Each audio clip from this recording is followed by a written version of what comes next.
I see. You found our little hiding spot in the universe. Don't get too comfortable. This is a place where you will find those with an experience that's out of this world, or possibly deep within your life. I welcome you to the Oracles with James Tyson. Lean forward and listen. We will pull you into a supernatural journey with guests from around the world, each one experiencing some of the most extraordinary phenomena this wee planet has to offer. Now, here are the Oracles with James Tyson. Thank you, Liam, and thank you, listener, for tuning into this episode of The Oracles with James Tyson. It's me, James, and joining us today is parapsychologist, ufologist, Steve Mera. Steve is the UK's most respected researcher into the realms of ufology and the unexplained and supernatural. He's got over 1,000 hours of mainstream alternative TV programs to his credit, such as Fright Nights, Origin Unknown, National Geographic's Paranatural, Wild X-Files, Ghost Cases Canada, The Phenomenon Project. Its list goes on and on. Steve is also the head tutor for British investigators training course in anomalous phenomena and UFOs. He is the CEO of Phenomena Magazine. Now, Phenomena Magazine, you find that online. It's actually the world's largest free e-zine. It's an electronic magazine. It's distributed in 12 countries, over 1.8 million subscribers. Steve has authored several books, The A to Z, or A to Z of the Unknown, Strange Happenings, Paranormal Insight, and co-authored The Rochdale Poltergeist. And it's a story about poltergeist activity in a home in Manchester, England. And this one, bouncing over to this side of the planet, House of Fire and Whispers. That is a very, very nasty house down in Seattle, Washington, just down the road from me. So I'd love to dig in a little bit more about that. Steve is also the founder of the Scientific Establishment of Parapsychology. He started that back in 1996.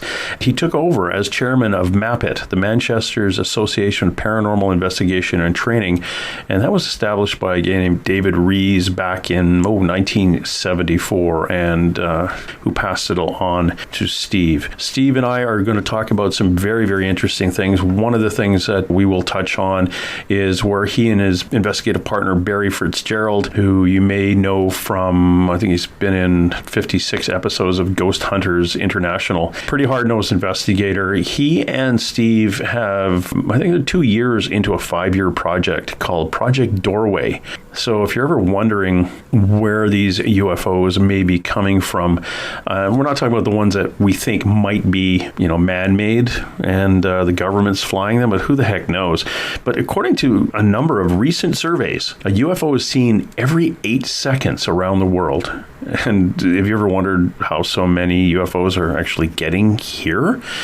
Now, you can go back to the conventional scientific theories or guesses, or guesstimations that would have us believe that an advanced civilization just may have the technology to cover a vast distance of space, multiple light years at a time, getting yourself in a suspended animation, waking yourself up when you get 50 years into your trip. But what if that's not the case? What if they are traveling here using this unique form of physics we don't quite understand?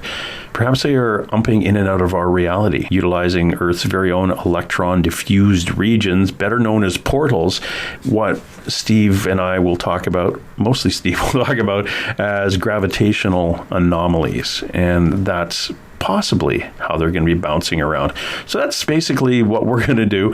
We are going to touch on UFOs and their interaction and alien interaction with Earth. And this is about as long as you're going to hear me talk, because Steve is the one with all the information. Steve, you're up. How are you today?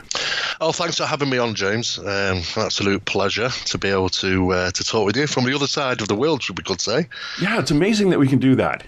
That literally, we can plunk ourselves down at a desk, turn on some wonky little electric book here, and communicate with somebody from the other side of the planet, which is fascinating. And particularly when we're talking about people, or possible people, that travel from other planets to here. So we're trying to catch up to them, I guess. We try our best. We try our best. Now, One of the things I was talking about in the introduction was that you took over from David Rees in his work. Yes.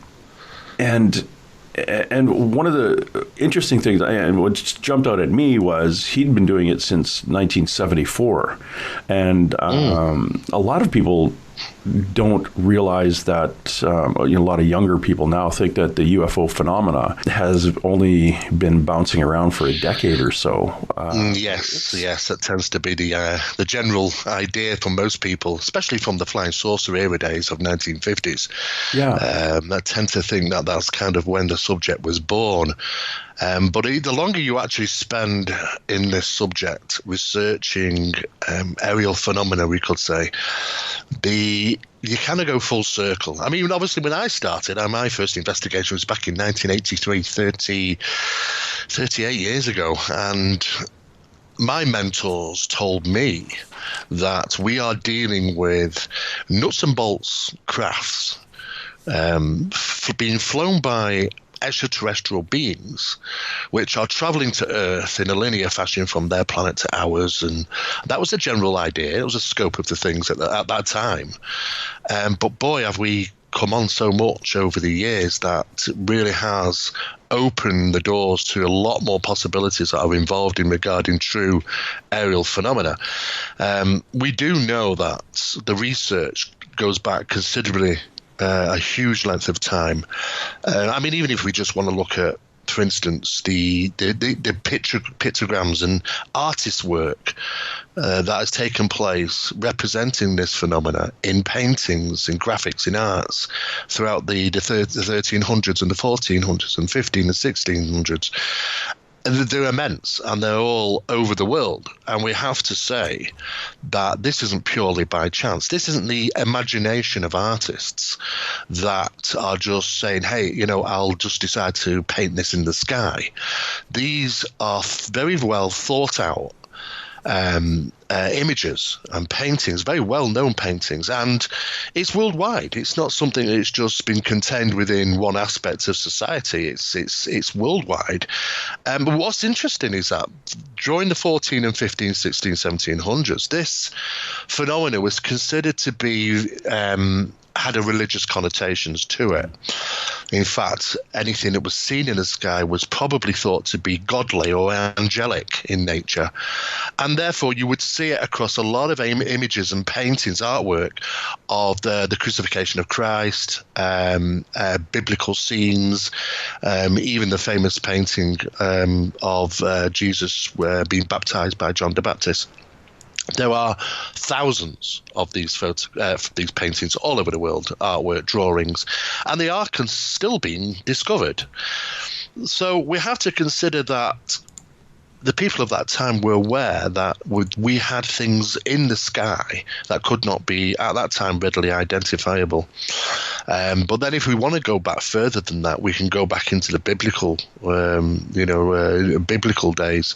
I mean, we have the story of Moses and his original scriptures that indicate that there were 4 fiery objects in the sky which lent hand to him providing help to the amount of slaves that he was taken out of Egypt.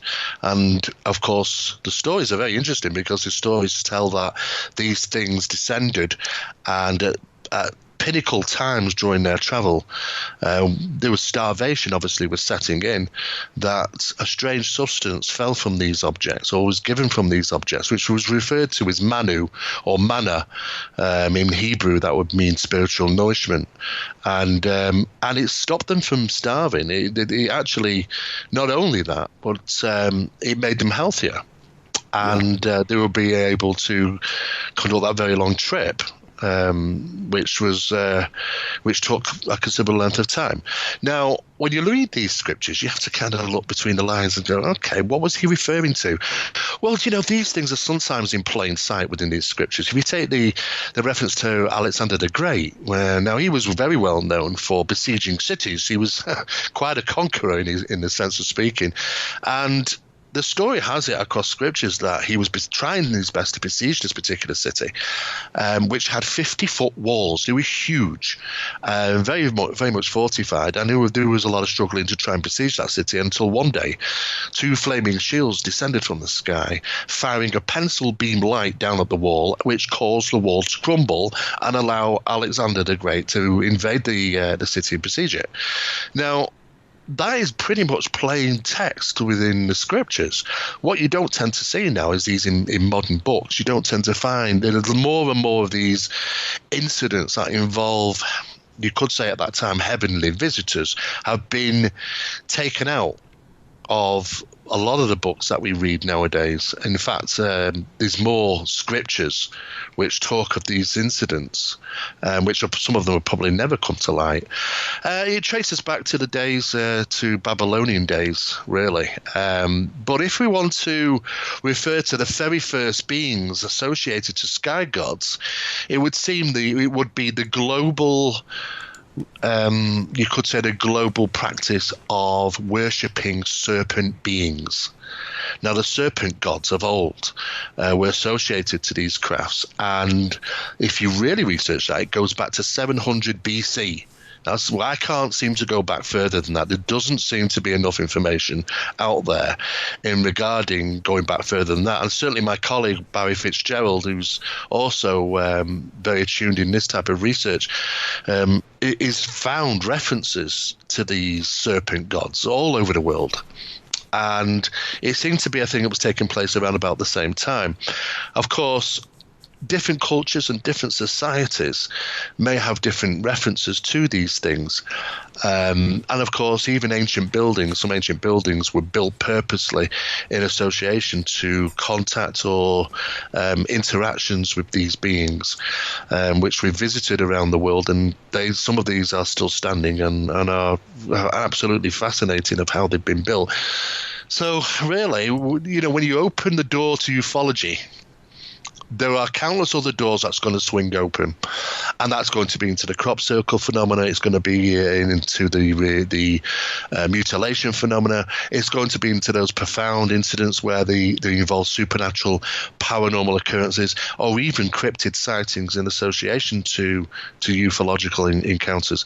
So it's a crazy, crazy subject, ufology. The only way I can sort of deal with that is usually breaking it down into different sections. But the problematics that we've had, James, over the years is that we've closed doors on those subjects, and that's become very problematic. I mean, even if we go back to just back until the Blue Book days, everybody's talking about the new series that's out at the moment and into season 2 of Project Blue Book, and of course it's a little fictitious and there's a few facts thrown in there. They've got to make it entertaining, I guess, somehow. But the truth of the matter is that Blue Book officers, when they did want to bother going out there to investigate some claims, which didn't happen very often because it was kind of really just made to look something good, and really they didn't really have too much bother in it. It was mostly done for the general public through public demand as to what these UFOs are, to be honest with you. But people were telling them that they had profound experiences as well as just ufological experiences. In some cases, the phenomena manifested in their houses as paranormal disturbances in some cases. They weren't interested in that. I mean, the bottom line was, we don't want to get involved in all that ghosty stuff.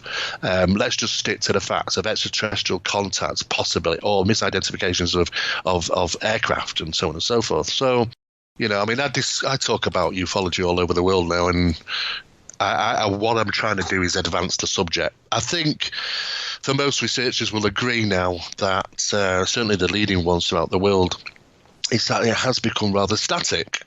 The subject of ufology, I mean, some of the investigation that took place in the 1950s is actually better than what's being produced today. And it's become problematic because we've got too many variants of just great stories in the field and without any evidence. And I think it confuses the general public. I think that, there are two sides to how you want to approach this. If you're interested in the subject, there are some absolutely amazing stories out there. But for me, it's about facts. For me, it's about evidence and trying to advance the subject of how are we going to investigate this? Where are we going now? You know, it's the 21st century. What do we know about this subject? Well, to be honest, you know, I mean, I think we really do need another scientific inquiry, a professional scientific inquiry into the subject of ufology. There hasn't really been one basically since the 60s and 70s, really. But from what we know now and the equipment that we have now, and the availability to access information so readily through internet sources would mean that a scientific inquiry into the subject now would reveal so much.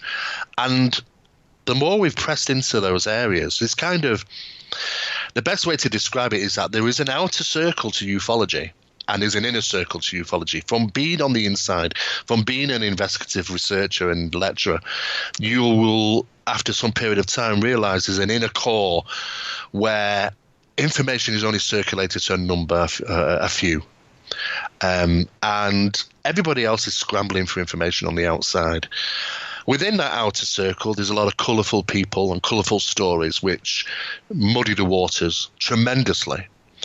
And there are people who have certainly underlined their belief structure in regarding which way they want to go in regarding ufology, because I mean, I give you an example. When I was last in Arkansas, I was lecturing, and this was an event where there's a lot of people that think it's all love and light and that these beings are here to save us or save the planet, and there's nothing but good. However, I underlined during my lectures that if you want to look at the subject, you have to look at it as a whole. And to do that, you have to recognize that there is also warnings. There is also things which aren't, you might refer to as love and light incidents. You only got to look at the Colaris UFO incident from 77 to 78 for that, and numerous others that's taken place around the world where these objects were certainly causing harm to individuals. Now, love and light flew out the window that day, you know, so I always make sure that I play both sides of the coin. It is simply, this is what it is. This is what it represents. I'm not going to paint a picture one side or the other. And I think anybody who's out there and researching this phenomena and wants to witness this firsthand, then they have to be prepared that sometimes they don't know what they may be in for during that experience. You know, there are people who claim to have had good incidents, people that claim to have bad incidents. It's very, very difficult. I've talked to these people. It's very difficult to ascertain, you know, how they measure that intent. You know, I mean, I've had people say, well, it was a good experience because nothing bad happened, you know. So you can well imagine it can be a bit, you know, it's a bit of a dark area there trying to work out exactly what is actually occurring, because sometimes it could just be an agenda. It could just be an incident. You know, if you give 4 officers an incident to do, you know, go and interview this person and question them and stuff, I'm surely don't think that they care about the individual, about how they will perceive that incident to be. Is it a good one or a bad one? They're just doing the job, and it's usually left with the individuals to consider what it was all about at the end of the day, and do they put it into some bracket of it was a good experience or it was a bad experience. The problem is that we're faced with today is that it's varied across the world. And there are good and there's bad, and just like it is in the paranormal field, you know, it's problematic because there's just so many variants. So what I actually hoping for is trying to advance this subject. I've been working with a colleague now on a specific program known as Project Doorway. About 3 years in on a 5-year study. And it relates to the true aspects of ufology, of the phenomena itself, their capabilities, and the problematics that are being caused through research of this phenomena. And I think one of the biggest problems that we have now is people have a set belief system when it comes to this phenomena, and sometimes it's just best to leave that at the door, and whatever is experienced, and we take it from there. If we want to sort of go down the extraterrestrial hypothesis, well, I'll give you an example. Recent surveys across quite a number of countries. Now, we can't obviously get information from all countries because there's quite a lot of countries that don't share information with us, and we don't get that correspondence. But for those that we did, Statistically speaking, there is an amount of UFO sightings that are seen every day on this planet, equals to about 1 every 8 seconds. And even if we do identify a small percentage of those as aircraft or misidentifications or even hoaxes, it still leaves a tremendous amount of UFOs seen through a period of 24 hours. Now we have to question, okay, where are all these UFOs coming from? Now, if we read the reports and look what we have them in transitions. We have them that objects were seen traveling from A to B at certain altitudes. And those tends to be the reports that we're getting, that they're monitoring the environment of some sort, be it scanning the ground or locations. Sometimes they're interacting with individuals or even animals in some cases. But one thing is certainly is that they seem to be in transition. They're doing a certain thing, going about their job, their agenda, whatever it is, and these things are seen during that process. What we don't tend to get is many reports of the locations where these things are manifesting or completely dematerialize into nothingness on many occasions. We've talked with SETI astronomers, and this is what was interesting, because when we asked them, and get me right here, these SETI astronomers aren't into ufology. They're not into UFOs. You talk about UFOs and they start to cringe. But, it's funny because even though that they are looking for extraterrestrial signals and have done for a considerable length of time, only over the last few months they're actually deciding to throw the cards in the bin and go about it in a completely different way. Because statistically speaking, they should have got many, many hits, and they're not. And their comment was, space is unusually quiet. Now, that's if you think about that comment, space is unusually quiet. You would expect that it should be teeming with life, because we know that from our situation, planet Earth, the way it is in this Goldilocks zone, where it's just about the right temperature, not too hot, not too cold, the right amount of gases and liquids, water being the most prominent for life, can cause life to flourish. And when it does, it can reach to a point where it reaches an intelligence level where it can start to transmit or receive information from one place to another in space. And that's those sort of signals we're looking for. And we would expect to have many of those. And in fact, it's quite the opposite. But when we question them about UFOs, and they cringe a little bit, like I say, where they're coming from, well, they agreed with me that if we were to have that amount of UFOs, and according to statistical surveys, we have a lot of sightings over a 24-hour period around the planet, reported that they must be traveling to Earth, and it must be a superhighway. For that amount of UFOs being seen, you'd expect a lot of traffic traveling back and forth. Now, traffic traveling backwards and forward to Earth kind of breaks the ether, you could say. It disrupts the radioactive levels of our higher atmosphere, the ionospheres, and so on and so forth, which are detectable by radio telescopes. And we can pinpoint satellites very easily because of the movement through these upper layers of the atmosphere, and even beyond. But we were not getting the information about saying, well, there's a superhighway of stuff going backwards and forwards here. They get little hits now and again, because we do know that there are things up there in high atmosphere and which are probably going about their business. But we'd expect to see a regular superhighway, and we don't get that information back. So for me, the question was, okay, where are they coming from? Research goes back to the days of Philip Corso. He was the gentleman that wrote the book The Day After Roswell. Or was it the day before Roswell? No, it was the day after Roswell. Sorry. And yeah.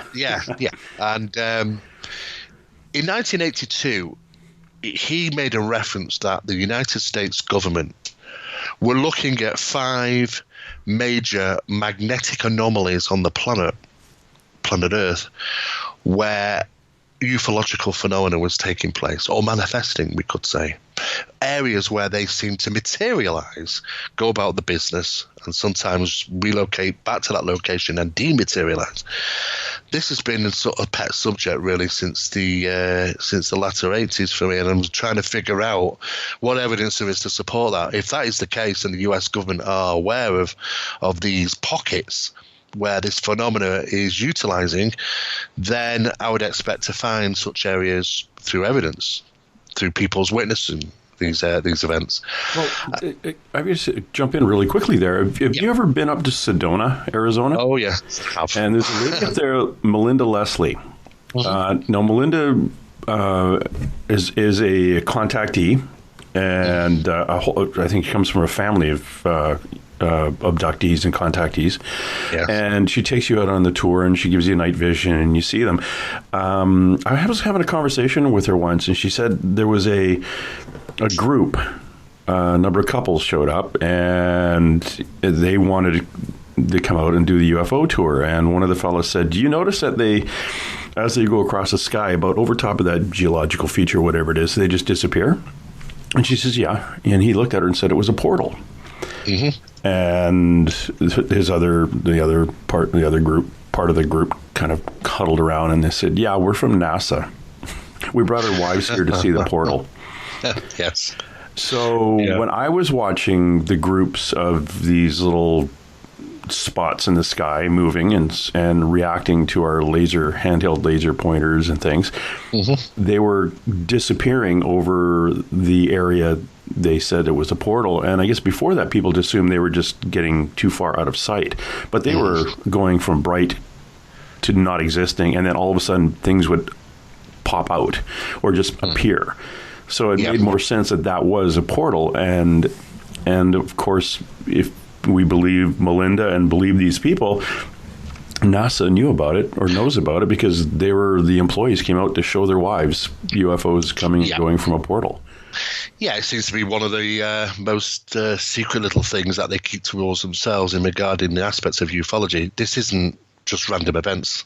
There's patterns, and over the years of most modern research now, we can say, yes, there are patterns in certain areas, certain locations, which NASA, the United States government and other governments have been aware of certain areas, not just throughout the United States, but worldwide, where these incidents occur. And what makes it very interesting is that it isn't just ufological stuff that takes place in those locations. We have a higher amount of paranormal reported incidents and a higher amount of cryptid type incidents, and here's the last one, the most amount of disappearances, profound disappearances in the same locations.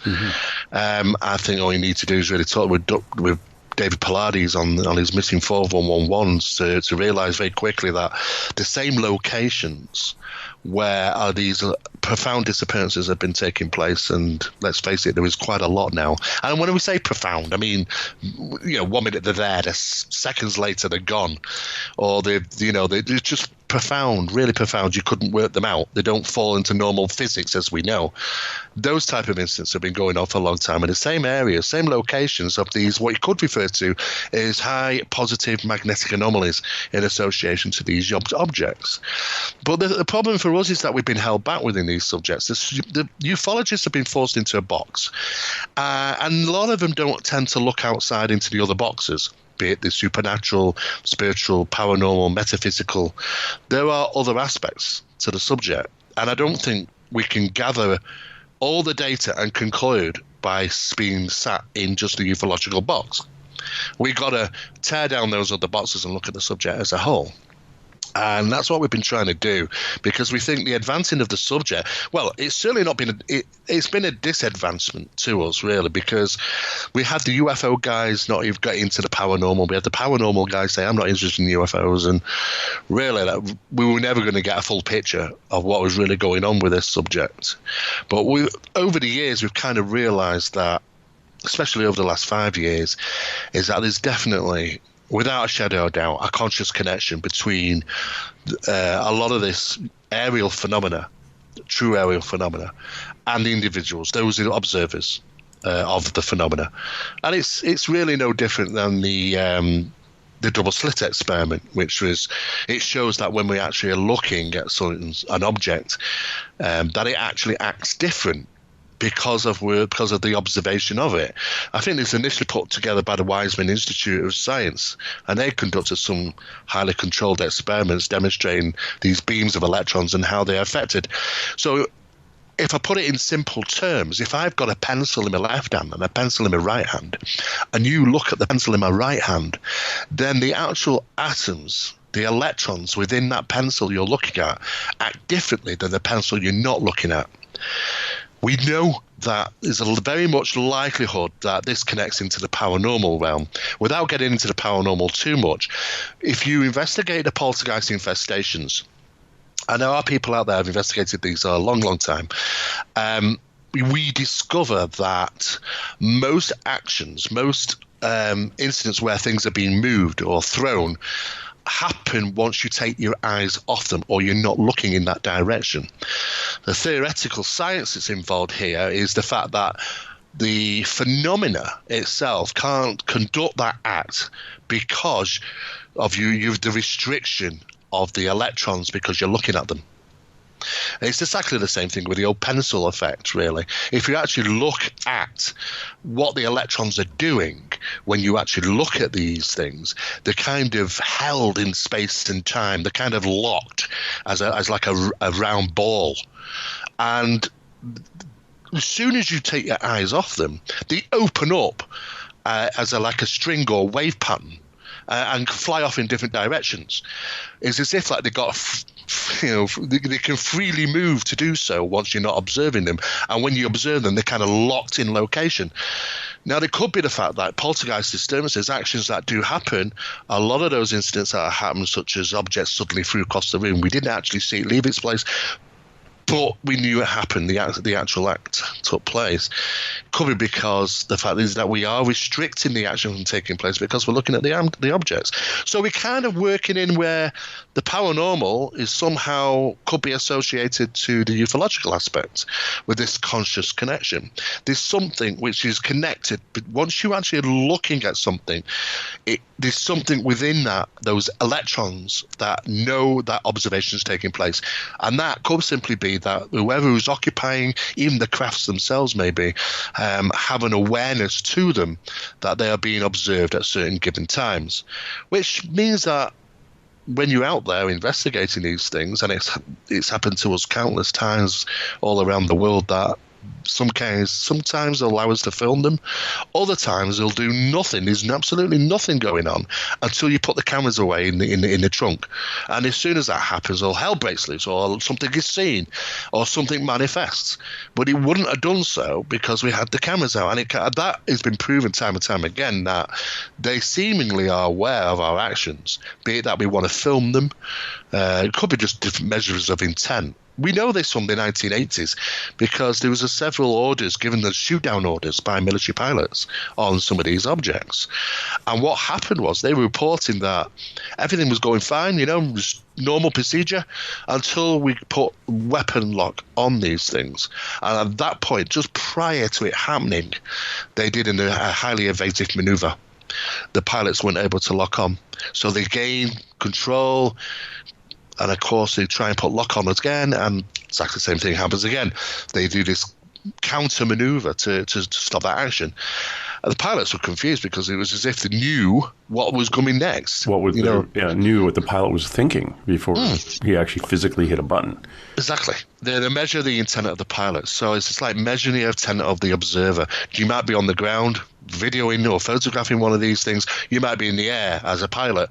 But it seems to show enough evidence there now over the years gathered, and there are hundreds of accounts of this, if not thousands, from people who've attempted to film these things and they've not allowed them to, or they've only come out because suddenly they put the cameras away, or when pilots, suddenly take their fingers off the weapons lock button, there they are. And I guess it's frustrating, but at the end of the day, it shows that they have something of a form of conscious connection with the individuals. And of course, that phenomenon is capable of measuring the observer's intent. And now it could be because they want to measure the intent in case of harm or photography, filming. It could be numerous different reasons. But we do know now that the capabilities, they have a remarkable evasive measures that they can do, and we've filmed these, we've tracked these, we know how they're very clever. They even know how they perceive to us from the ground. Some of these objects have mimicked, and it was not purely by chance that Steven Spielberg put that little scene into his Close Encounters movie when they had these objects that made the Big Dipper, or the plow as we call it, the constellation, moving across the sky, because there was quite a lot of cases he actually reviewed, proper real cases, which he wanted to portray the subject of ufology as a real subject within that film. And that is why you have those poltergeist type effects taking place in the kitchen when all hell breaks loose when they're coming for that little boy, because there are reports of people having poltergeist type issues associated to ufological events. He really wanted to make sure he said it as the report said it. And we have accounts of UFOs which seemingly, from your angle, would be lost in the constellation because you think it's a star when it isn't. It's only when you get it from a different angle or it moves, you start to realize, this is no star, but it seemed to be so. Dual cameras now, which film in the infrared and the standard, show that some of these objects are actually cloak themselves with infrared, so that we can't visibly see them. But there are cameras that can do so. We know that infrared cameras have been out for quite some time. But there are cameras which film in dual lens now, or dual format, which will film the standard visual range as a normal camera would, as well as the infrared range. And we can put them both side by side. You can see objects moving across the sky in the infrared, and completely nothing on the left-hand side, showing normal visuals. So we know that they have the capabilities of, you could say, it's like the old days, isn't it, when watching old Star Trek, cloaking devices. I mean, it's all those theories from years ago, that we seem to hear about today. Cloaking devices, in other words, cloaking themselves from visibility, so they know our limitations, our visual limitations.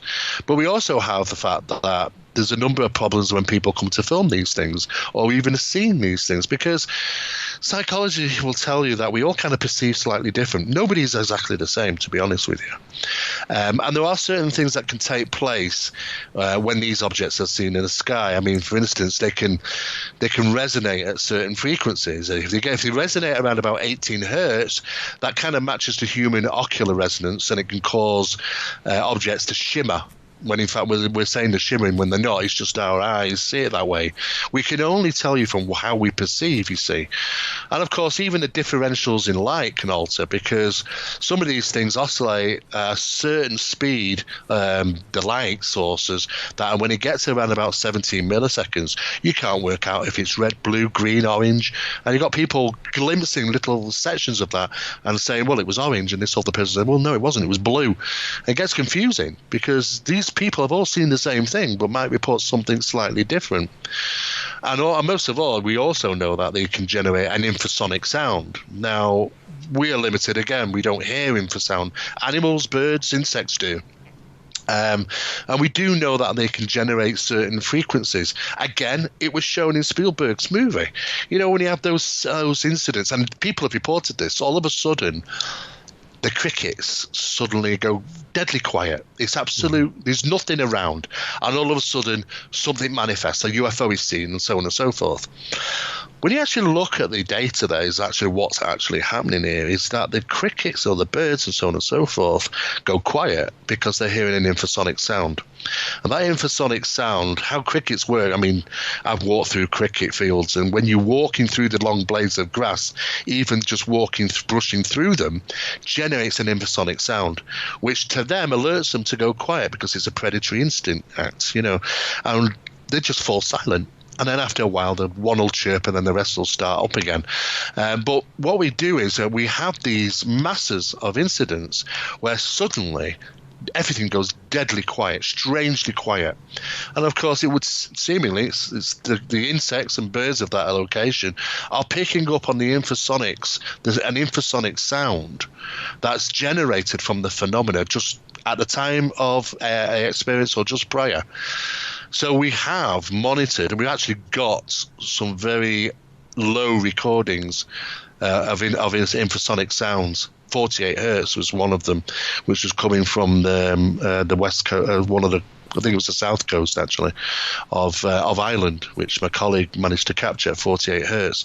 So, and it's been associated to the UFOs, which have been seen throughout that vicinity.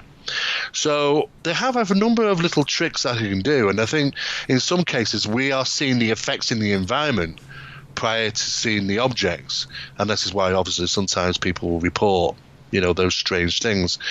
But when I got involved in this, I mean, though I did my first investigation back in 1983 of a UFO sighting, I couldn't help. You can't help when you come full circle, because it didn't take me long to realize that there's more to it than what meets the eye, and there is so much of the paranormal realm which is associable to the ufological realm.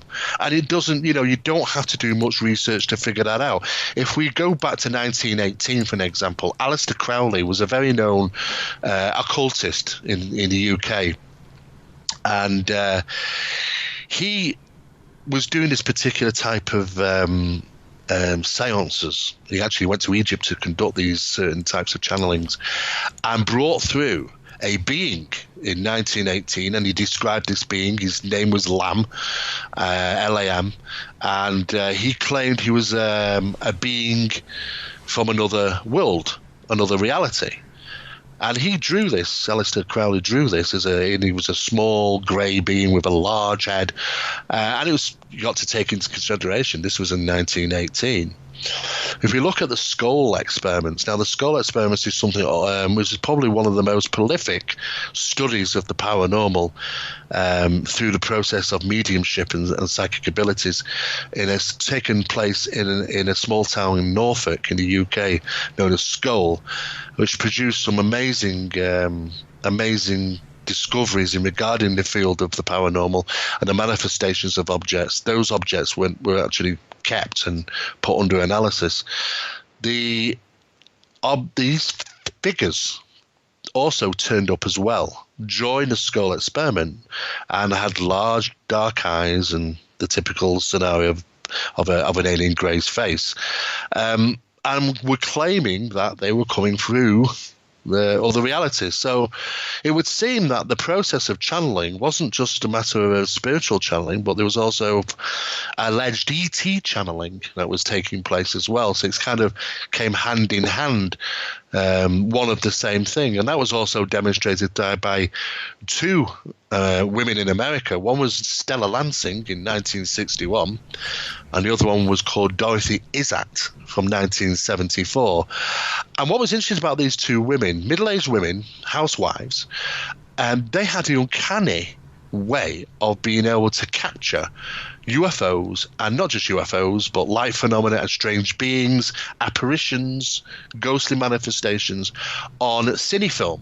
Both were used in 8mm cinefilm, and experiments took place, and they'd just be sat there, and all of a sudden they'd get this sudden urge to jump up and say, "I've got to go outside and film," and they'd run the reel, and surely enough, they would capture strange things that defy scientific explanation. It's as if that these two women were touched some way in that they could seemingly look through the veil through to another reality, where these things are within that reality, be it these beings, the light phenomena, the UFOs, but both from completely two different places in the US, never knew each other, and of course, a spate of maybe 13 years apart, both doing exactly the same thing. Profound, no explanations whatsoever. Scientists couldn't even confirm how on earth they were managing to do it. The effects on the films was ridiculous, because the light phenomenon and the UFOs would cross even from the frame to the next frame, and you could see it cut through the frame. Now, it shouldn't work like that. Anything in the physical world should be caught within that frame, and then it should be seen on the second photo. You could see it cross over the frames between, the void between the frames, and that was just profound. No explanation for it whatsoever. But those sorts of strange things, do defy rational explanations. And when we start to see in the 1970s paperwork coming out from the CIA, and this was quite interesting, because what happened is that the CIA decided decided to look into the UFO phenomena. What's all this UFO phenomena about? And they've got some very interesting data back. And it took some time, and they started gathering new information. And when under the Freedom of Information Act, researchers obtained the documents, CIA documents pertaining to their investigations into ufological phenomena, they came across references such as WSFM.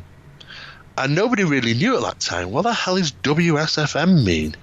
And it's that researchers thought it was some type of secret program, or a new location, or project name, or something like that. And this went on for quite a number of years, scratching their heads, trying to. It only popped up now and again, but the same reference is always there, WSFM. And it took some years before people started to find out. And that was only because of whistleblowers, people who had worked for the CIA or associated to it under the studies of ufology, and came out and said, "Oh, we know what that WSFM means. It means weird science and freaking magic." And the reason did that because when you were looking at the subjects of ufology, it didn't fall into always the known physics as we know it. And it just did not know how to comment on that. They didn't know how to even begin to understand what was actually taking place, because what we're taught in our three-dimensional world is the physics, the reality of physics as we know it. When something doesn't fall into that, there is no referencing for it. So they're just between inner departments of the CIA, they had this jokingly reference backwards and forwards, this weird science and freaking magic, WSFM, which was referencing on these sheets because they couldn't understand some of the physics that are involved in the study of ufology as a whole. So we do know right from an early stage that we've always probably been dealing with something which is a little bit more than just a craft traveling in, throughout space, traveling the distances to planet Earth. And we found over a period of time that even though there seems to be certain references, we're using actually two pieces of software, and this would be good for the listeners, because we always encourage people to take part and utilize these. There is the well-known piece of software which is known as Google Earth, which people utilize on their computers quite commonly. But there are two filters you can get for Google Earth, and these are referred to as KMZ filters. Now, these filters you can download, and one of them is known as the EMAG, and that's Earth's Magnetic Anomaly Graph, EMAG2. And that is a small downloadable filter that you can apply to Google Earth. And when you do so, it will show you planet Earth being scanned by a satellite in orbit of the positive and negative magnetic regions across the planet. There is also another one, a second one, it's also helpful, which is known as the Global Grav. And it's about gravity, global gravity, KMZ filter, again for Google Earth Pro. And all you do is you download it. They're free. You can download them. And that one will show you the gravitational anomalies around the planet. Now, when you cross-reference these, and I've always said to people have done this, been doing this for quite some time now, actually, go and look at the biggest cases around the world. Just pile them all up. Look at the locations, look at the graph, look at the Earth's magnetic anomalies, and see what's taking place in those locations. And you'd be surprised at the considerable amount of incidents, major UFO incidents, that have taken place in positive magnetic regions. You can date right back to 1952, the Flatwoods Monster incident in Braxton County in Virginia, a positive magnetic anomaly, or the Hopkinsville encounter in Kentucky in 1955, positive magnetic anomaly. It's exactly the same for Skinwalker Ranch. It's in a very potent positive magnetic anomaly. Even Point Pleasant, where the areas of the Mothman incidents took place. Poor Travis Walton had no chance. He was in the heart of a magnetic anomaly. Not a chance. He was in a massive one. The small Broadhaven UFO school incidents that took place in Wales, or the UFO scene. There's the Lonnie Zamora case, and the aerial school UFO encounter in Rua, the giant rock incidents. It just goes on and on and on, and you can look at thousands, and you start to scratch your head. You go, hang on a second, this can't be coincidence. There's got to be a correlation between UFOs and these positive magnetic regions. And when you cross-examine that against the disappearances, which is under David Palladie's excellent research, you'll exactly see the same thing. That these sort of areas are problematic areas where phenomena takes place. Heightened paranormal incidents, cryptid sightings, strange disappearances, and an immense amount of UFO incidents recorded. And this goes on for quite a lot. We've been doing this research now for 3 years in on the 5-year program. We know where we can go. And this is what we've been doing over the last year or two, is making set locations, going there, witnessing the phenomena take place, witnessing the manifestation of phenomena take place. So for us, it's more of the evidence would push towards what this phenomenon is utilizing areas on planet Earth as opposed from just traveling towards it. I do know that they traverse around. We all know that. They have the capabilities of traversing in space, in the air, probably underwater. And it's not just a matter of traversing. There is arrival locations and there are dissipation locations. And what also that we found is, and we found this purely accidentally actually, is we were doing some research, and a colleague of mine was in the hospital and had gone to visit a friend who'd had an operation. And he was put onto a recovery ward. And this recovery ward only had one door, enter the ward, and one exit. It's the same door. But this door was unlike any other door in the hospital. This door had a positive magnetic field around it. And he was very curious because he wanted to kind of think, well, that's interesting. Why is he pushing a strong positive magnetic field around the door?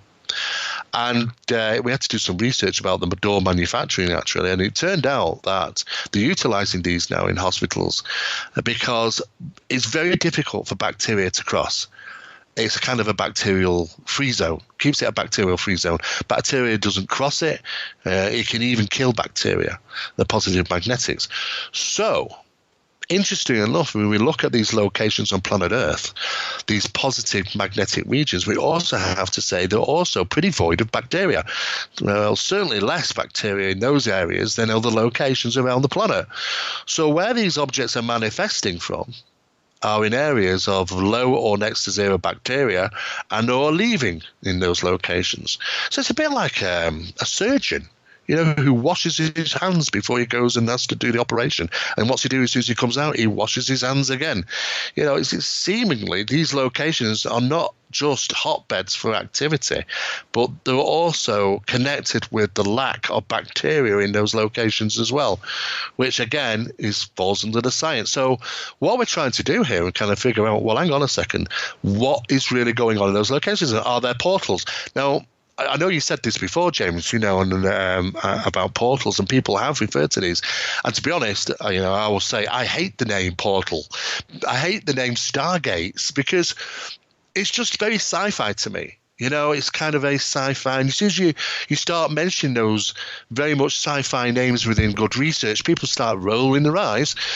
But is there a real proper name for these? Because there definitely seems to be something taking place. We know it happens at Skinwalker. In fact, my colleague was there in October 2019, just a few months ago, and phenomena is still taking place there. Now we've got the video footage and the photographs and the gunshots that they're trying to shoot these things in the middle of the night. It's still taking place. But they won't shoot. They'll never kill these things, but they're shooting at them, and the phenomenon is still there. It's just moved to perimeter of Skinwalker. It's moved a little bit further out. The more because these things are evasive at the end of the day. They don't want mess. They don't want trouble. They just want to go about their business and don't want nosy people turning up with cameras and you're doing tests and things. So they try to evade their best. So they've moved off the main part of the ranch to the perimeter of the ranch, but it's still happening and it's still manifesting. There's a place that I'm going to go to possibly in mid-August, and it's called the Blind Frog Ranch. It's 12 miles away, and they have the same activity there. Yeah. And there's not a great big fence around it with guards on golf carts. Because, frankly, something of that nature isn't going to be deterred by a fence or a property line. So it's the area itself. It's one specific lot. No. It was never the ranch at Skinwalker. I mean, though this stuff did interact with people in the ranch in a paranormal sense, in regarding poltergeist type stuff that was going on there and trickery. I mean, there's just two things that this phenomenon represents. And I absolutely guarantee that from spending 38 years in the field, is that it's deceptive. And it plays tricks, and it's not what you think it is, on many occasions. And it seemingly seems to have or represent itself in numerous different ways. I've always said, along with my colleague, that we're dealing with the same phenomenon, but it just has so many masks. And this is what makes it very difficult, because it seemingly has been a phenomenon that, well, it may even predate biblical history or documented history. It could have been going on for longer than that. I mean, they may have been here even before us. We may be the new kids on the block for all we know. One thing for sure, it's not a new phenomenon. And another thing is that it doesn't seem to traverse through technologically traversed. In other words, we can see the difference in our machines, our technology. Aircraft and planes are just with a 20-year gap. Just 20 years later, we can see our advancements in technology. This phenomenon is seemingly stays the same. These discs, objects, and things like that are referenced hundreds, if not thousands of years ago, and are still being seen today. A perfect example is one of the Heflin 1957 photograph of a hat-shaped UFO, which is exactly the same from the 1998 Southport, UK photograph. They're identical. If I was to show you both of them, you'd say it's the same object. But how can that be? Why do they not change over the years? Maybe it's just a point that they don't think like us, or they already have reached perfection. One of the things is that it's certainly different than our technology, because our technology, we see the advancements just within 10 or 20 years. We can tell when there's a new car come out, or a new vehicle, because it's, hey, look, it's got the latest tech on it and it looks different. But it doesn't seem to happen with this phenomenon. That's what's most profound. But when I mention That's what I found. I was talking to Bob Lazar. I had a real brief conversation with Bob Lazar one day, and the UFO that I can't remember if it was the one he was working on at S4. He claimed he was working on at S4. Was found in an archaeological dig and was estimated as going down 10,000 years ago. Yes, and it was the same as the other ones that were recently found in the last 50 years. Yes, these are things that have been going. They're a lot older than what we think. But it's just different. It's a different type of tech. It's a different type of physics that's involved. But one thing is for sure is that this is not new. But what we tend to be seeing today, though, is really, our aspects of how we deal with this phenomenon in modern tech world, 21st century now. People want answers. The thing is, though, we have to really go back a long, long time to consider where we even begin with this. And if they are, like we say, these areas where they're locating to on planet Earth, that might represent the reasons why they say look after planet Earth. I don't think they care about us, to be honest, James, too much. They're quite happy to sit back and let us war over the planet for thousands of years. They don't seem to be too bothered about us, but they certainly seem to be bothered about the planet.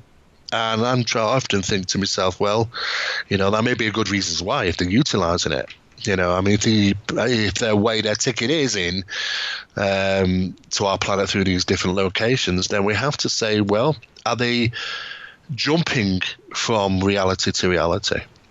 And when you start to look at these ideas about reality, more and more evidence is coming forward. In fact, there was Dr. Lisa Randall from Harvard University, and she was quoted in saying, I believe an extra dimensional a dimension may exist close to our familiar reality, hidden except for a bizarre sapping of strength of gravity as we see it. In other words, they're right here. Now, the governments of the world will want us to look up and want us to ponder which planet these things are coming from. But the problematics of that is that it might not be that. And might actually be right under our noses, right here, right now, and we wouldn't even be aware of it. And this is how sometimes this phenomenon reacts. No different than the paranormal, of course. Sometimes these suddenly manifest, and of course people will experience those things. And when they have done on some occasions, manifested, even those sightings at night whilst travelling vehicles, there have been reports of the headlights of the vehicles bending towards the objects as they've manifested. And any physicist will tell you that that is evidence of a gravitational well, a gravitational field. Well, you know, something being sapped out of our own gravity. There's an altar there. And of course, it's interesting to hear these Smithsonian Institute guys who talk about these professors that have come forward, like the one from Harvard University. It said it's hidden except for a bizarre sapping of gravity. And what we know now is that the evidence of these gravity wells, when they manifest, sometimes it seemingly are affecting the locations. A residue takes place, but it doesn't seem to last for very long. Probably 24, 48, 72 hours at the most. But they can be detectable. There are pieces of equipment which can look for unusualities, gravitational wells, gravity anomalies, and testing that visually. Because you can always look at meters and say, yes, that's interesting, that's a spike, or it's not acting as it should be, and so on and so forth. But it's not. For the general folk out there, they want to see something visually of this. How do you do that? If you can get to one of those locations where these things are manifesting, then you can run a number of tests. And the easiest visual test to do is just to get your stereotypical laser pen, which ufologists use them to point them up in the sky, and interact with these types of things. You can fix them to a tripod, and move it through the affected area. So in other words, if you think this locality is the location where this thing was close to the ground, then you set it up on a tripod, you fire the laser through the affected area onto a large target, roughly a couple of meters wide, and you watch it drift off target backwards and forwards, because gravity affects light. In fact, light cannot escape any form of gravitational anomaly. A gravity well will pull it. And this is what was happening in these cases which were being reported, where people said the beams of the headlights at night suddenly shot and bent. They'd never seen anything like it. These beams of light, they bent from the car and seemingly were heading towards this object, which seemingly was manifested in the field as they were driving past. And this has been reported on a number of occasions, quite a few times, which would suggest a gravity well is taking place there, anomaly there, at the time of this thing manifesting. And if it does, then it likely could leave a residue behind, and that's a way of measuring it. Apart from being equipment, a visual method would be to watch for the movement of a laser, because that it's like a string of a bow. When you pull on it slightly and then it goes back, you'll see it drift off target left and right. And when you start to see that, that means that the light is being affected by can only be gravity. But they are short-lived. 24, 48 hours probably at the most. We've been the ones on 72 hours, and we haven't really got anything. So we can say maybe up to 48 hours is probably best to dissipate quite quickly. But it would seem a residue is left behind from that action. And if you want to look into Einstein's theories of that, it would seem that two things can't exist in the space of time at the same time. Something has to be taken out for something to put there. And of course, the sudden manifestation of something there's a reduction in the gravity, and of course there's a gravity well. It's very interesting, the science behind it. But what we're trying to define here is new areas of research, because if these things are coming through from somewhere else, then they are theoretically interdimensional. Now, a lot of people are talking about this theory now, more so than the extraterrestrial hypothesis, is the interdimensional extraterrestrial hypothesis, because it's very all long-worded. But if these things are coming from off-world, it's only been a theory that they live on another planet. We've had references from them. They said, oh, well, I come from this planet and I come from that planet. But the problems of that is that there seems to be a common thing that's said. Now, let's take for an example, according to tens of thousands of reports worldwide, it's possible that a single phenomenon, it could be a single phenomenon, is at play. Now, if we look at the statistics, there's been over 2,000 different types of entities reported. 2,000 different types of entities, completely different. Small ones, large ones, hairy ones, insect-looking ones, humanoid-looking ones, things that just look like robots and all sorts of different things. About 2,000 different types of entities have been reported. Now, if we just look at the grey itself, there's been over 30 varied types of greys alone have been reported, being varied colour from brown to a blue to a grey. Obviously, slight different heights. The ones with tails, one with long dark hair. So if you take the African school we were incident, if you start to write all these down, you find it's like 30 different varied of greys alone. And then, of course, you've got that common denominator there, and that common denominator is that phrase, "Look after the planet." That seems to be the thing to say. They don't really tell us much more than that, really, it would seem. Most people get that. We're going to show you images of disaster, or we're going to show you this. It's like that's the given thing, to tell us, look after planet Earth. But the problem of this is that the more you go back, the phenomena seems to shift and change. Though it's the same phenomena, it's just a different mask. It's just a different thing. I mean, the jinn and the archons, are no different than the demons and the daemons, and are no different than the greys or other types of beings which have been seen. It's seemingly the same phenomena, but seems to be a different mask that's used. And it goes back a long time. Now, what we're finding out today is that for some profound reason, and this is where we are currently up to in our research, for some profound reason, phenomena evades iron. Now, we are conducting experiments in the resonant frequency of iron to see if something within the resonant frequency of iron is associable to the dysfunction of the phenomena acting in certain cases. Now, we also know from hundreds of years ago that iron was used with farmers. Farmers were banging iron rods into fields in Ireland and in Scotland in the 1800s to ward away things that came in the night and took the sheep or killed their cattle. And they were banging iron rods into the ground, and apparently seemingly worked. And then we see the iron nails in the 15th century being used to ward away bad spirits at night, hammered into floorboards around beds, or across doorways. We also see the use in the 16th century, even earlier probably than that, in the late 15th century, of the horseshoe. Now, the horseshoe is nothing to do about referencing what is lucky or not. It's the iron, which was placed over doorways. It was to keep the spirits out, or keep the things out that they didn't want coming in. In medieval times, they even went as far as perimetering churches and cathedrals with wrought iron, to separate the realms of reality. The iron rods were placed across cribs to stop children from being abducted in Ireland during the 13th century.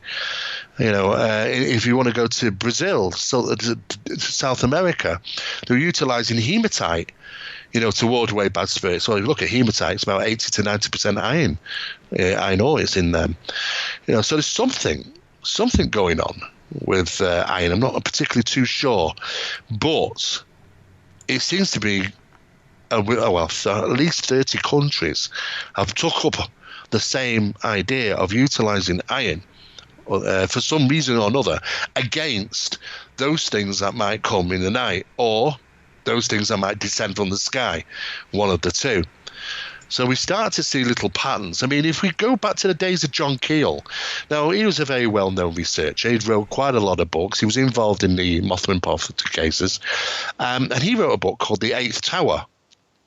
where he referred to, be it the ufological beings or the cryptids or the paranormal, he referred to them as ultra-terrestrials. It was a kind of the name he created at that time, and believed that the phenomena utilizes different light sources, be it that the infrared or the ultraviolet, and different types of entities come from different areas of that light visibility, which is interesting because that concept has even gone through to modern day, where people have reported that getting rid of certain paranormal phenomena, what they've done is introduce iron and introduced ultraviolet lights, and it seemingly has worked.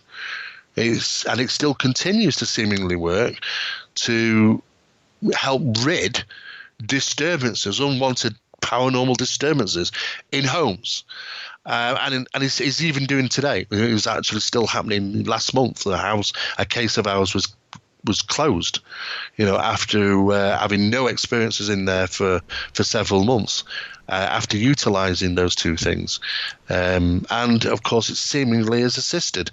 Now, it may be that there's some form of actionable thing taking place in that environment through the power of belief by those that live in the environment. So there's always that to take into consideration. We can never rule that out. But then, we also have to consider under experimental conditions, would we see a diminish in activity? Well, the problematic is that if you remove the individuals, you remove their reporting of it and their perceptions of it, which means that you don't get many reported incidents of paranormal phenomena or from an electronic point of reason. You may get people say, oh, well, I've caught this and I've caught that on camera, but it's very, very difficult when it comes to analysing them to say, yes, there's a certainty that they are strange and profound. So what we've tried to do is we've tried to advance the subject in new areas of research now for the UFO phenomena. It's the 21st century, for the 21st century ufologist.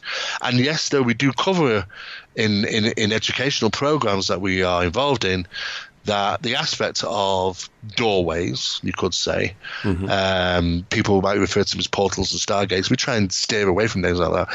I mean, even NASA, have admitted recently that they've looked into portals between Earth and the Sun. Now, these are referred to as electron diffusion regions. Now, these electron diffusion regions are, in fact, portals. It's the best way to describe them. And they open and close, and some of them are very large, and some of them are sustained. There is rumours that the MMS mission, which consisted of 4 NASA satellites, there's rumours were circulated a couple of months ago that they actually sent one of those through one of these electron diffusion regions, and it allegedly appeared 93 million miles away near the Sun. The problem is, like anything with rumours, it's very hard to get to the crux of the matter of where it came from, that information, and how true it is. But one thing is for sure is that they launched 4 of these satellites for the investigation. It's known as the MMS mission, the investigation of portals, electron diffusion regions outside Earth. And there are plentiful, apparently. There are lots of them. And they've been investigating these now for probably around about 5 years. So, I mean, theoretically, I think if I was a scientist, I'd probably pop one of those satellites through myself and find out and see where it comes out. And if that is the case, then we have to question, well, if it is, then it's kind of tracked to 93 million miles away to the Sun. And if that is the case, then we have to start looking at the SOHO satellites and saying, what are all those objects that seem to be coming out of the Sun, or around the Sun? I mean, maybe that this phenomena can, the transition of travel is through magnetic regions. And the Sun is one huge, huge magnetic region. It's compared to Earth, it's nothing. It's huge. And maybe the star hoppers, maybe that they utilize these areas from traversing from one location to another. It's a whole completely different physics we may be dealing with. But what we've done is we've decided to action all these different locations where research is needed and what's required to do so. And we've also put forward, the new information regarding the cattle mutilation phenomena, for an example, though people cringe a little. I suppose you get a lot, still get reports of that even nowadays, don't we, James, of mutilations? A few, primarily down southwest U.S. Still, yeah. Well, there was an incident that took place some years back in Norway, and what was interesting is that some hikers were walking over the hills, and they came across around about 300 dead deer, and they started to film it on their phones and cameras, and they were absolutely shocked. And these weren't just all huddled together; these were, they were spread out over about a mile, and which is a lot, like a huge amount. And what they didn't see is any live deer. They didn't see any. They were all dead. And they reported it to the authorities, and the authorities came out, and the Forestry Commission people did, and they reported it because that information had already got out, these individuals, hikers, had discovered it, they reported it as a lightning strike. That a lightning strike had hit. Now, this is over a mile radius. Yeah. It's over 300 deer. Some of those deer are on top of each other. And probably what's most alarming is that a third of the amount of the deer were missing their heads. Antlers were left behind in some cases. And there didn't seem to be any blood spill around neither. And of course, it was completely and utterly covered up if that was the case. Now, it's not the first time we've heard of cases like this. I mean, I've got cases here on my desk, from cattle being found in trees. They've been dropped from height. They are being dropped from height on many occasions, and they're breaking limbs and they fall and stuff, But I think most pathologists will agree that the animals are alive at the time of mutilation, and it's not a very nice thing to talk about, but it's the fact that some of these things are associated to the UFO phenomena, and when we start to look at the reasoning maybe right behind this is it could simply fall down into the immune system, because every species, we all have an immune system, and it helps fight off infections and pathogens and diseases, and it's a vital component to any immune system, which are these mucous membranes, you could say. We all have them, and they lie mostly in the soft tissue. Now, it's interesting when you say soft tissue. Most of the mucous membranes lie in soft tissue, and where do we find that? Around the eyes, the nose, the tongue, the mouth, the rear end, soft tissues on animals. We know where those are. And the total area of mucosa is around about 400 meters squared. So you can see there's quite a lot of it. So if you consider the skin surface is it's about 2 meters square as an example, then it demonstrates the fact that that how vital they actually are. So when in a situation it creates fear, so in other words, if we are stressed and we're fearful, that fight or flight kicks in, not just in us but in animals. That response kicks in as very automatically. It's like a survival mode, we could say. Now, what happens is, any pathologist will tell you, it releases adrenaline and noradrenaline and cortisol, and they are vastly released into the bloodstream. And our immune system is completely impelled and mobilizes with increased activation. So in other words, it's like quadruples the amount of into the immune system at a time of fear. Now we have to question, is that what's happening with these animals? Because, you find it within soft tissue and you find it in the blood. This is where the mucous membranes are. This is how to get the mucosa. This is how to study and try and obtain information regarding potent immune systems. We have to question if that's taking place now, because, when we first looked into the cattle mutilation phenomena, many years ago when Linda Moulton Howe, who's a good friend of mine, who actually looked into this subject quite heavily, I don't know if enough work was done at that time to look into the immune system. Could it have been the immune system that is really what's going on here? But what I can tell you is that that's not a new phenomenon either.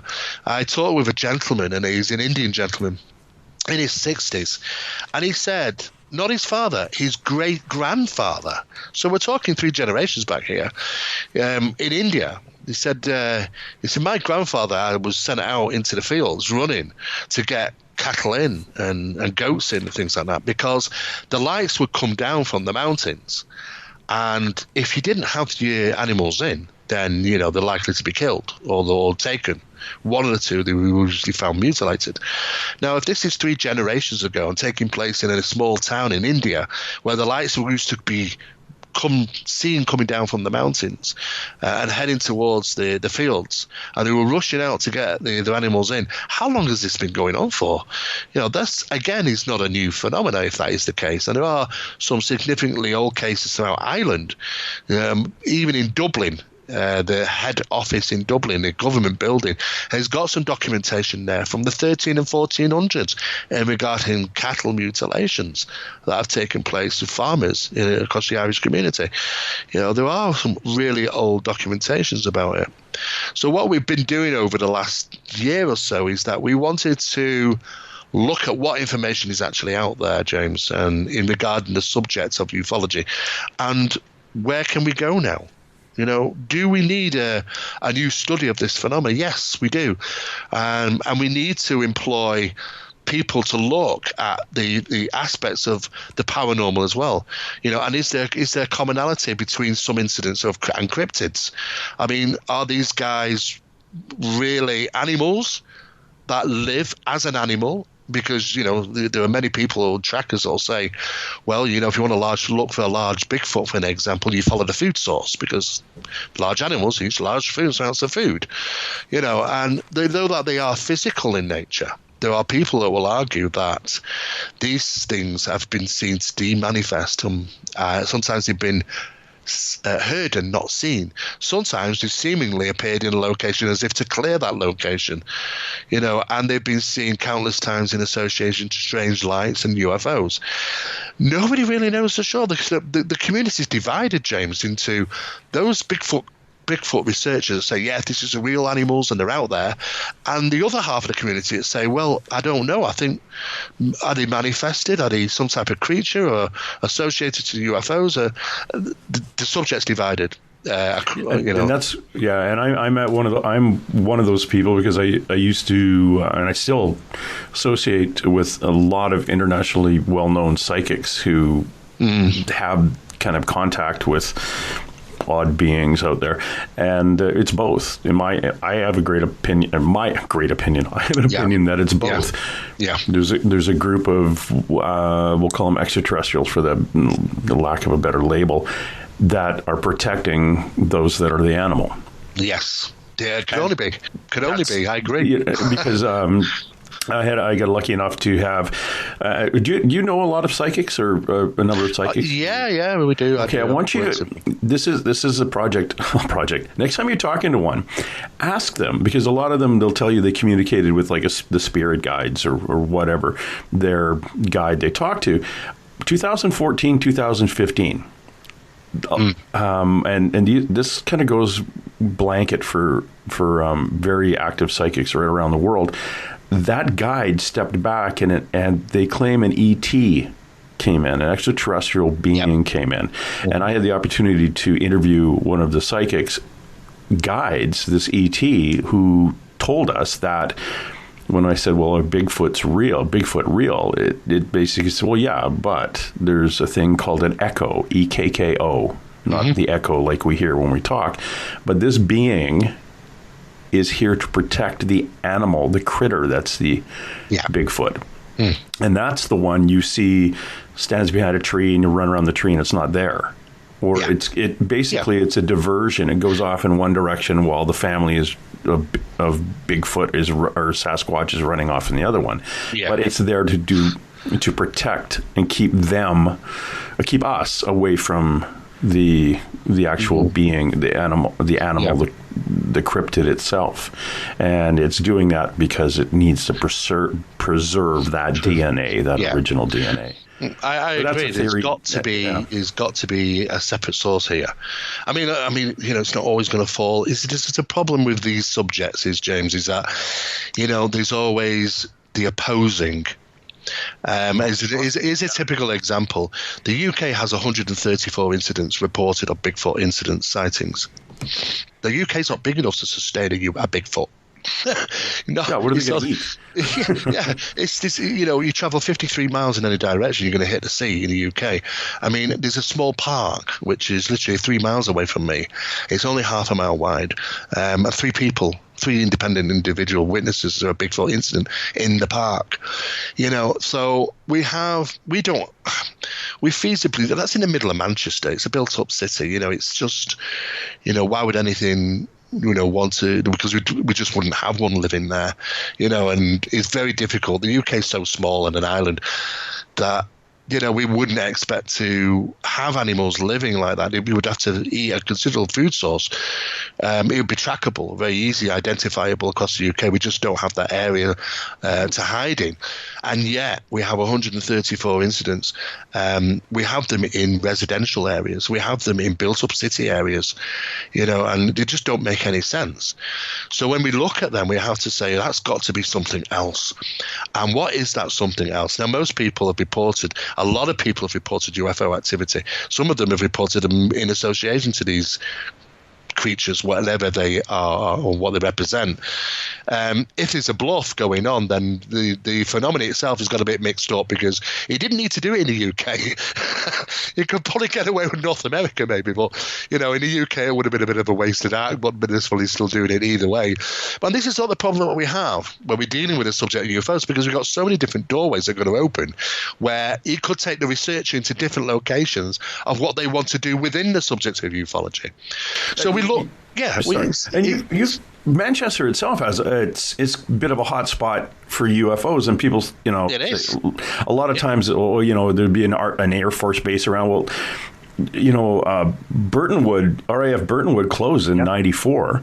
Yeah. That would have been about the closest one. Other than that, there's one, Menwith Hill is northeast, way just north of Leeds. That's right. So it's not that close. No. So, and so why? Liverpool's a port city. It's down the road, but it may have some military something going on there. Yeah, it doesn't really add up. That's the problem. And this is what you find all the time. You think that we're actually going to get somewhere close, and sometimes it takes you out of a fork in the road. The problem is that, with so many people doing different areas of research, we wanted to kind of bring them together. Who are the people out there who have really got the finger on the trigger in regarding research of where we're going in the future? So what we did, James, is we managed to contact those people around the world. We looked at the best courses that are out there. And, there were a lot of different ones, varied ones. MUFON, we looked at MUFON's course, and we thought, okay, there are some aspects of ufology that really do need to be put into the courses now, because it's changed. It's not like it used to be, ufology, and there's so many new areas of research now, especially the magnetic anomalies, and you can go out and witness this firsthand, and you can utilize specialized equipment to do so, and utilizing what technology we have with satellites now. We wanted to create a new course, and we did. We called it the UITC, the UFO Investigator Training Course, and Project Doorway, the 3 years of the five-year program, is in there, in the course with it, and we've just been in talks with MUFON actually, and they've taken the course on board and approved it, and they're going to be putting it into their store for distribution as a reference guide. It's about 300 pages long, and it's a color guide. It's a very glossy, full book color guide, but it also comes with updates which continue, because I've always argued the point: the phenomena never stands still. We're always learning new things. So whoever gets these courses have to get updates. They have to, because the phenomenon is never going to stay in the same place. So we expect to keep up with that. Well, and that's a brilliant way of dealing with it, because if you, for anybody who's been in the military or even a lawyer, when you get law, in the back of that book, it's made for updates. It is. It is. That's it. Yeah. And it's fun. It's the oddest thing. We have school. We have a textbook, and that textbook may be updated every 10 years, if you're lucky. Yeah. But to have something where you can actually continue to add because this is I almost hate to say science, but the investigation into these phenomena is fluid. And you cannot stand still. And you and I know this from going to conferences around the world where people want to interact and ask questions, and they're looking for answers that fit their belief system. That's right. It is. It's kind of the other way around, really. Yeah, they're trying to look for the information to fit to their belief system. Where I've always said to people, look, just drop aside the belief system. Let's look at what is happening here. Let's see what physics we do have, and what we don't have. Let's see what we've learned from those people who have looked in elsewhere. Because that information, there is some really good information out there, and sometimes bringing it together is sometimes people just don't know where to look for it these days. I mean, it's so vast, the internet now, and you don't know what's disinformation across the internet neither these days. It's so problematic. But there is lots of areas where it does require parapsychology. It does require some paranormal attributes into the course, because it falls under that. The subject falls under that, so therefore we have to say it for what it is.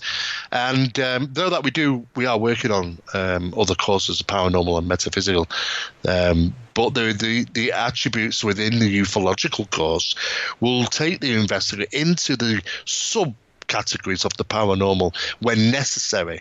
I mean, here's a typical example, which I'll finish on the course identification stuff, is that when we had an incident in 2006, which was investigated as a poltergeist disturbance, a mug apported, disappeared for over 90 minutes, turned up in the middle of the carpet in the lounge area, in plain sight. How anybody could have seen it, I do not know. But there it was in all its glory, and slightly warmer to the touch. Identical to the mug it sat in the kitchen, there's a set of 4 of them, in fact. We managed to have that mug analysed, microscopy, at Lancaster University. And the result came back was very interesting. When you look at the mug that was the apported mug against the other mug, which was, they've come from a set of 4, so they're all identical. It weighed the same, roughly. It looks the same. It feels the same. Under the microscope, it wasn't. Under the microscope, it showed that there'd been a diathermic reaction take place through the apported mug. So what might you see and feel, and it looks like it, might not actually be the very mug it disappeared. And this is where it starts to get very interesting, because when we wrote down the information back from the analysis on what type of diathermic reactions took place in the apported mug and why it would happen, we'd seen these figures before. We'd seen the references before. And I'll tell you where we saw it. We saw it in the biological trauma of plants in association to UFO manifestations close to the ground. I put that in layman's terms. A UFO is manifested close to the ground. It's affected the plant growth.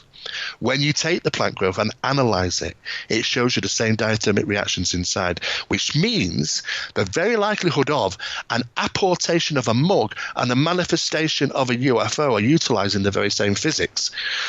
Now that is where it starts getting very interesting, because there's a mechanics behind it.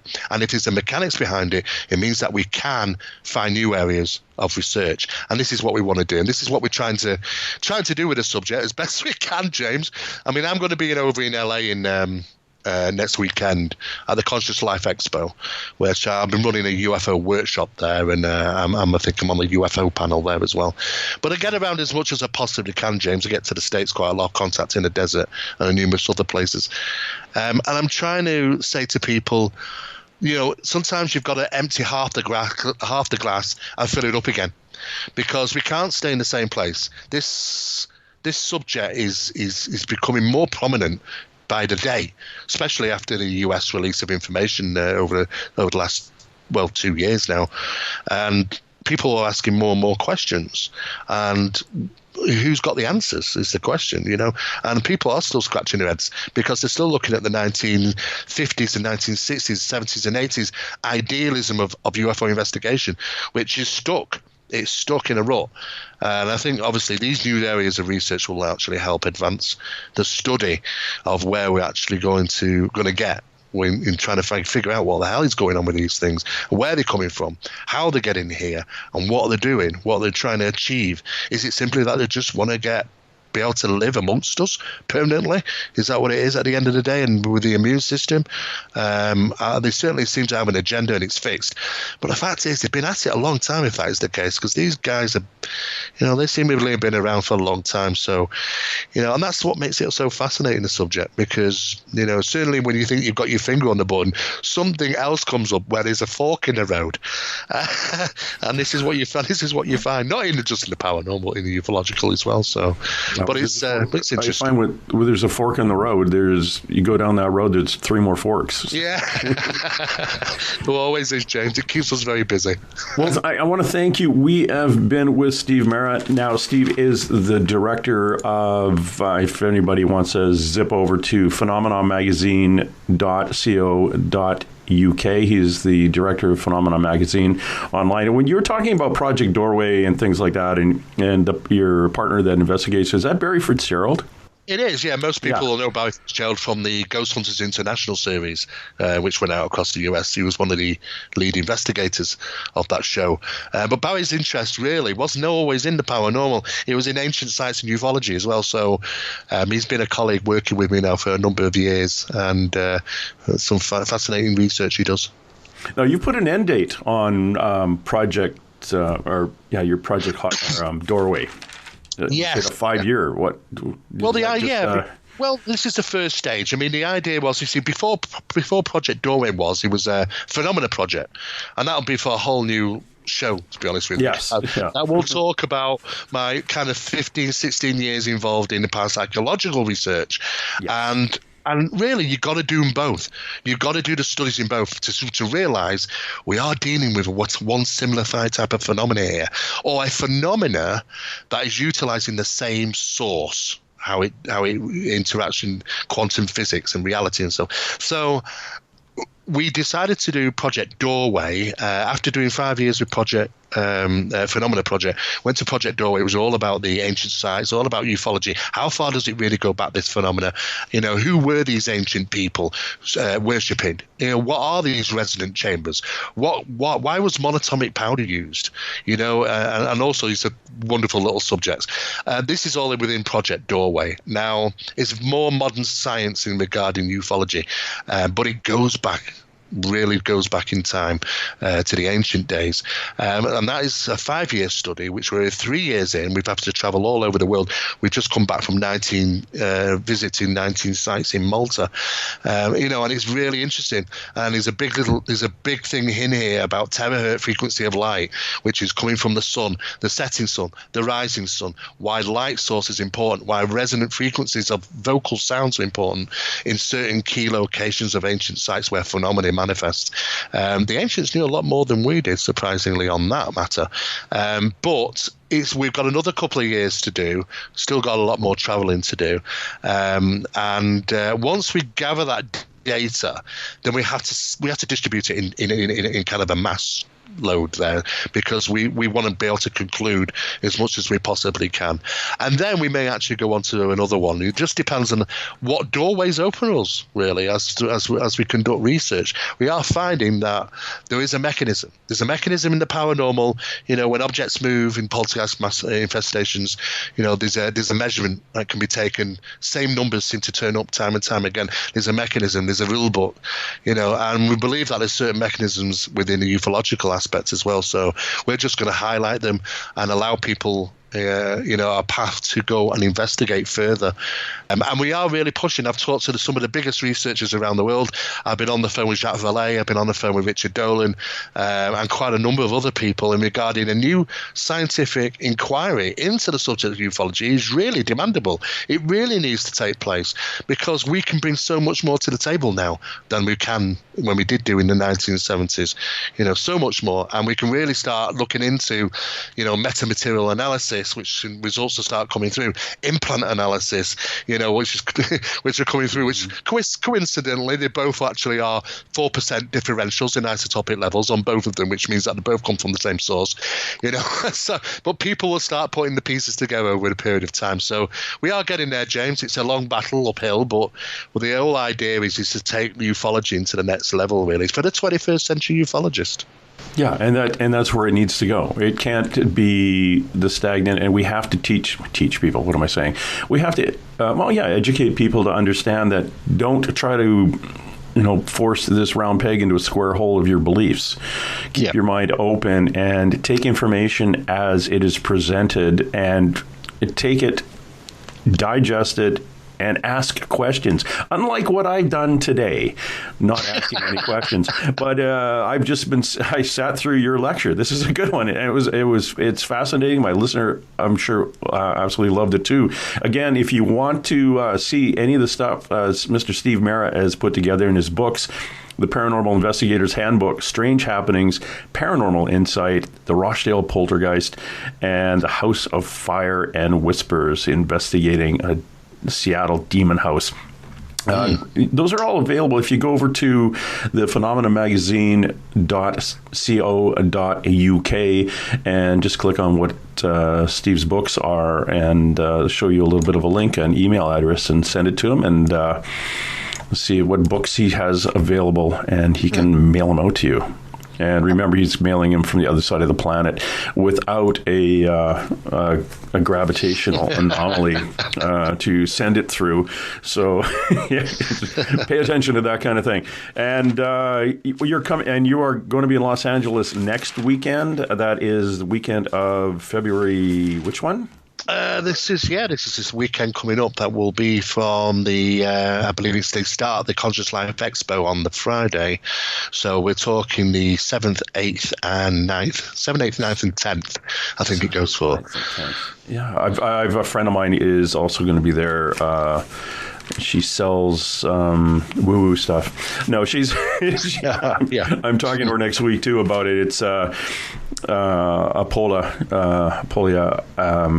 It's a name I can't pronounce, but she is. I see her at a lot of the metaphysical conferences, and this is her conference basically. That this is one of the ones that she puts on. So she's Yeah, well, there are lots. I've seen it. I go to these. I'll always look through the stalls. I find it fascinating because there's all these wonderful little things, and there's a lot of the connections now. People are making the connections. Putting the dots together slowly to realize that there is a conscious connection with the phenomena.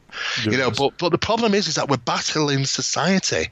What people don't realize when they go out on investigations is that what they do is mostly take sweet things with them, chocolate, and take some munchies and things. It's going to be cold tonight, I'm taking a bar of chocolate or whatever.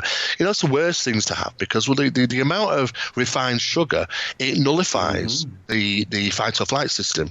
It just completely ruins it. You're not even going to work. It's not going to trigger properly.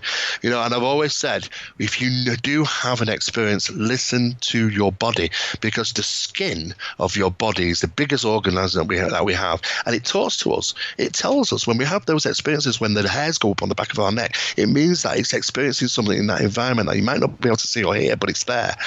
Experiencing those things is that survival sense. Making sure it works properly is basically stopping yourself from having refined sugar for 72 hours prior to investigation. That's what we do, because we have to rely on it. Because sometimes when we're out in that field, we know that we have to go.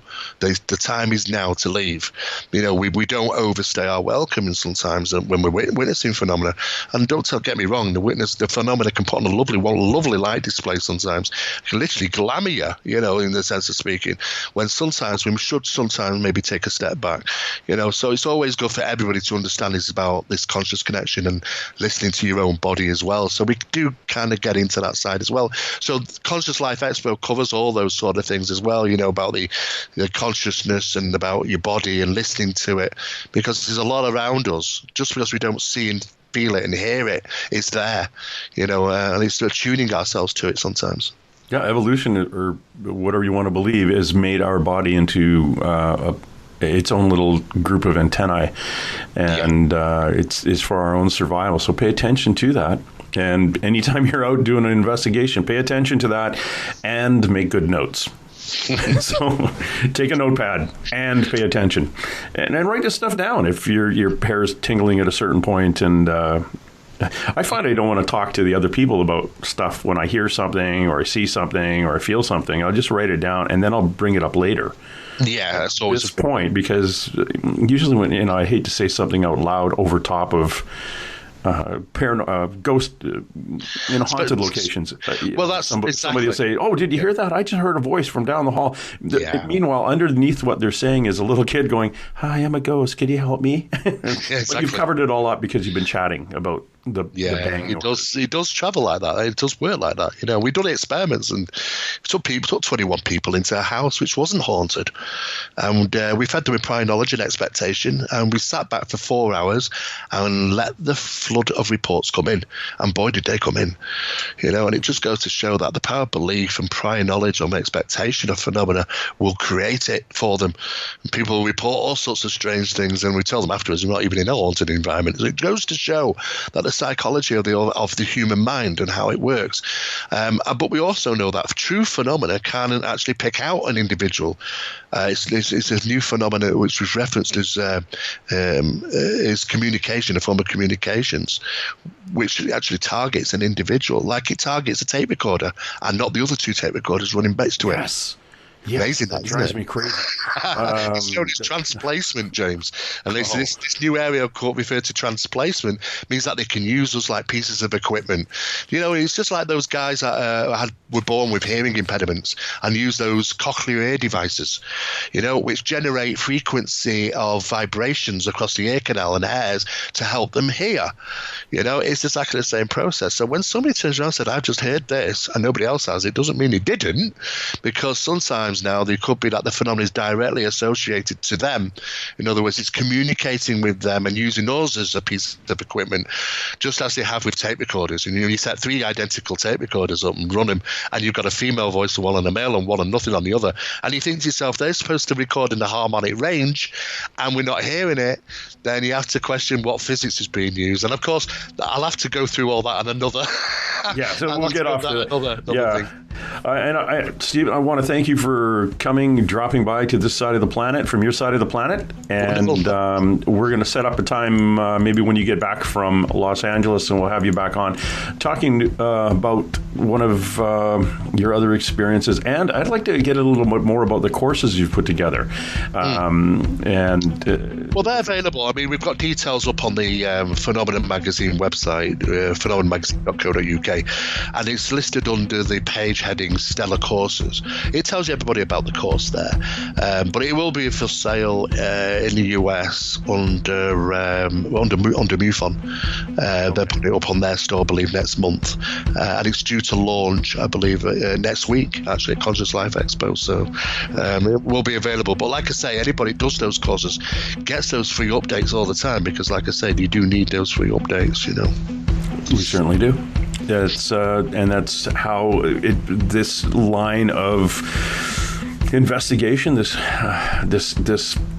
thing that we're involved in, this pseudoscience, is fluid.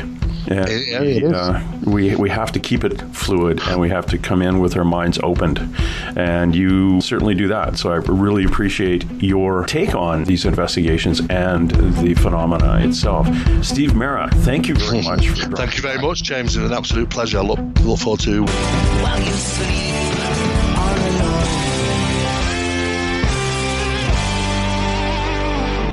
All right, that's it. Let's roll. And hey. Let's be careful out there.